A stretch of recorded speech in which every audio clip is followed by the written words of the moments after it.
Good afternoon, ladies. And I want to say gentlemen. You know why? Because I've seen some brothers sneaking in on our conversations. And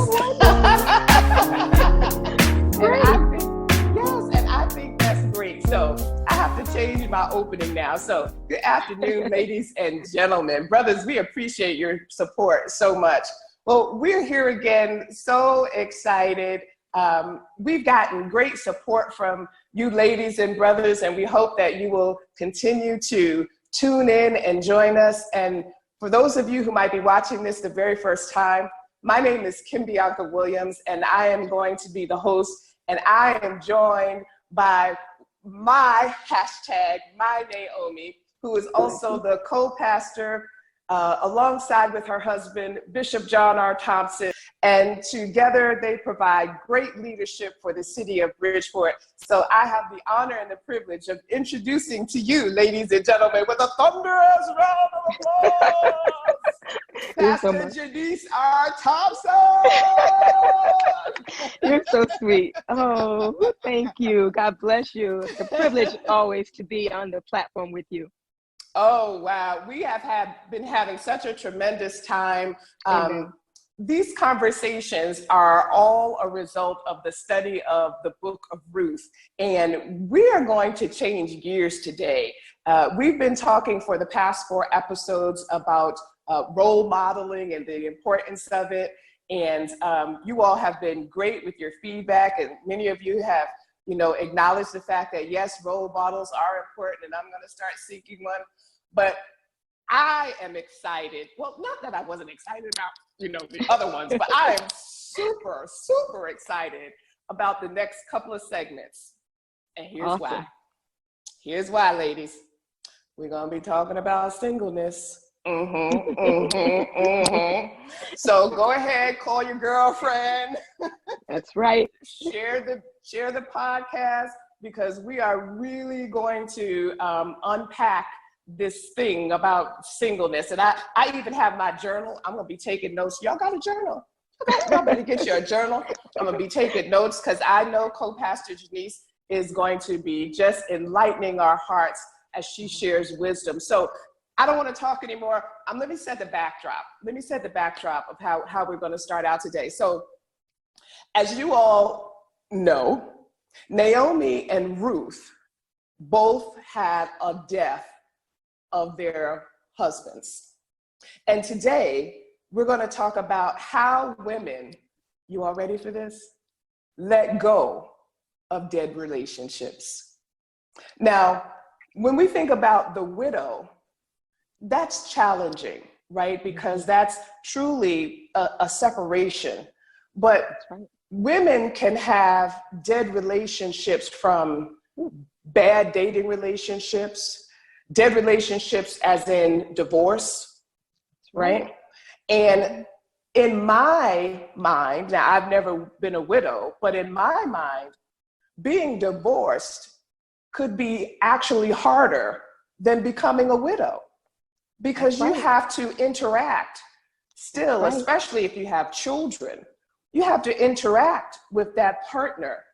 That's right. As long as the children, are growing and aging, co-parenting. Right. So, Pastor Jenice. Yes. How do women let go of dead relationships? Woo. This is a good one. It's a very good one, because it just brings me back to the dating years. Of course, I've been married it'll be 34 years this year.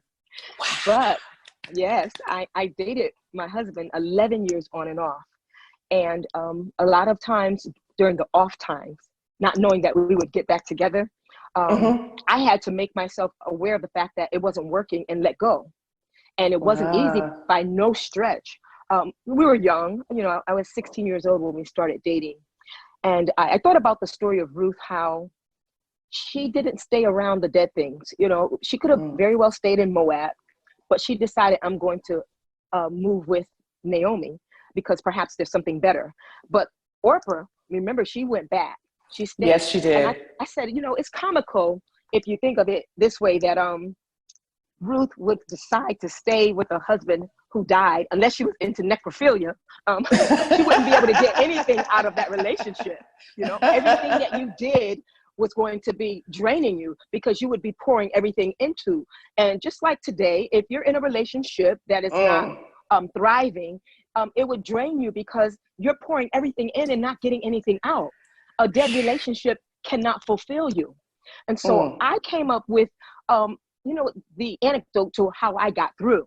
And I realized after the fact what made me strong enough to keep moving, because I had to do 3 things. Teach us. I kind of want to break them down. Teach us. I really want to break them down. And I know we were supposed to be chatting for a little while, but I just want to be vulnerable. I had to cry a lot of nights. I want you to know that. Writing that down. I had to cry a lot of nights because I wanted to face what I was dealing with. So the first step, and I know a lot of people probably aren't really, thinking spiritually minded, but if anything will cause you to pray, a bad relationship will. Yes, I don't care if you are saved or not. If you are in a bad relationship, because it deals with the heart of your being, you're going to start praying when things start falling apart. So the first thing I had to do was pray. And a lot of times when I was praying, I talked to God like he was my sister friend. I said, Lord, I need you to take these feelings away. But do you know he did not take them away? And I think that what he was trying to tell me is those feelings are real and they're natural, but right now they're not good for that person. So I had to move through this process of crying and praying. And so that's the first thing I did. The second thing I did, I had to assess the whole situation. I started thinking about it. I said, wait a minute, why am I in this place? And I realized I was putting everything into the relationship, but I wasn't getting back what I felt was fulfilling for me. Wow. Oh my goodness. Wait a minute, Pastor. Yes. Wait a minute. Reciprocation. Say it.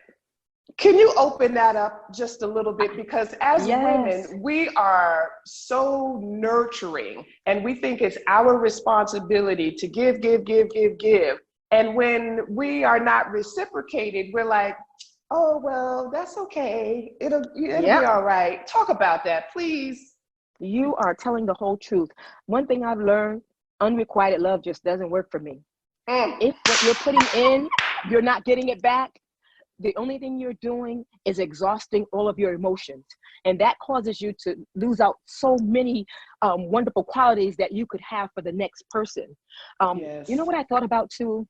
And it was really rough for me. I said, you can't love a person enough for you and them too. I felt like I loved him so much. I said, I love him so much. It's got to work. This has got to be something that's going to turn around. He's going to turn the corner on this because I really love him. But you can't love a person enough for you and them too. The love that you have is for you to give out. But if you don't get it back, there's no way you can continue a relationship. And that's not just talking about a man that you think about as a husband, but in every relationship. If you're the only one giving, it's just not going to work. So I had to assess it and I had to think about what it was that caused me to be in the place that I was at. And I realized I wanted to go from the cap and gown to the wedding gown. I was 16 years old when I started dating my husband. I was thinking like women, we're taught kind of like to be nurturers and to think about the children in the house and all those things. I wanted to the white picket fence. Come on now. I wanted the house, the car, the kids, the dog. I wanted it all. But I realized he was a young man who hadn't really, for lack of a better term, and I don't say this to be placing him in a place of promiscuity, but he hadn't sold his oats. In other words, he hadn't become the man that he needed to be for me. And I didn't realize I really didn't become the woman that I needed to be for him until I went through that process. Because I loved him so much, I would have placed everything above him. I would have placed him above everything, excuse me. And doing that causes you to lose out on who you really are. Oh my goodness, slow down, Pastor. I need to, down. right? You are just hitting us right and left. I don't know about y'all. I'm like, oh. Oh, bless you. Wow, that is so powerful. Go back to putting everything else above yourself, him included. Why do we do that as women? Why do we do that? You know, God created us to be the emotional creatures we are. So because of that, we tend to live in our emotions. We don't separate and we don't compartmentalize. Everything that we do, we kind of bring our emotions along. That's and right. Don't let someone get a hold to our hearts. Then we start thinking with that heart. Everything we do comes from that heart. And when that heart is broken, we have nothing to give because we placed everything on the line for that thing that we placed above everything else in the world. And I did that. I literally placed him above everything. And I was saved at the age of 12. For those who are not believers, I'm not trying to bash them, but I was brought up in ministry. And so I became a Christian at the age of 12 on my own volition. I decided I wanted to be baptized and I wanted to walk with Christ. And I haven't been perfect by no stretch, but I decided that I was going to live this life. And so Christ is supposed to be first in my life. But when I fell in love, he kind of took a back seat. And I'm going to be honest. He said, I'm a jealous God. And he don't like when we put anything before him. And the truth of the matter is, I didn't realize it because I was still going to church because he was coming to church. In fact, he had left his former church and joined our church. And it wasn't for me. A lot of people accused him of, but he enjoyed the preaching and our ministry. And sometimes when you grow, you end up finding a ministry that kind of fits where you are. So he joined our ministry and I was just in heaven. But I didn't realize I placed him above everything else. And I never let go of Christ. And I was coming to church shouting and praising God and praying all those things. But I think I allowed him to take too much space in my heart at such a young age. And it doesn't even, it's really not contingent upon the age. It's really about the mindset. Because I don't care what age you are. When you fall in love, if you're not careful, you start prioritizing those feelings. Because we love the feeling of love. You know, even if we're not getting it back, we'll even draw a picture of a dream in our spirits, and we will kind of live that out only in our minds. And that man is doing other things. He's got other things on his mind. And so I started realizing, wait a minute, he's not thinking about me the way I'm thinking about him. And I became too obsessed with this love that I felt that I needed him to share with me, and he wasn't ready to be on that same level. Wow. Oh my goodness gracious. Pastor Jenice, where were you when I was in my 20s? Where was I? Where was I? I was in that situation learning this for this time. Oh my gosh. Yes, I had to come through it so that I can help someone else through it. And I didn't realize that my tears then would be a blessing now if someone was able to glean from me. Because I only thought about the fact that I loved, they called him Johnny. And I was so in love with Johnny, I didn't care about anything else. But Johnny wasn't ready for me.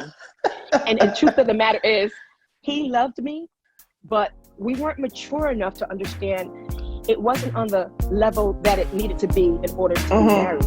Because when you're thinking about marriage, you have to think about so many other components, not just that time in the bedroom.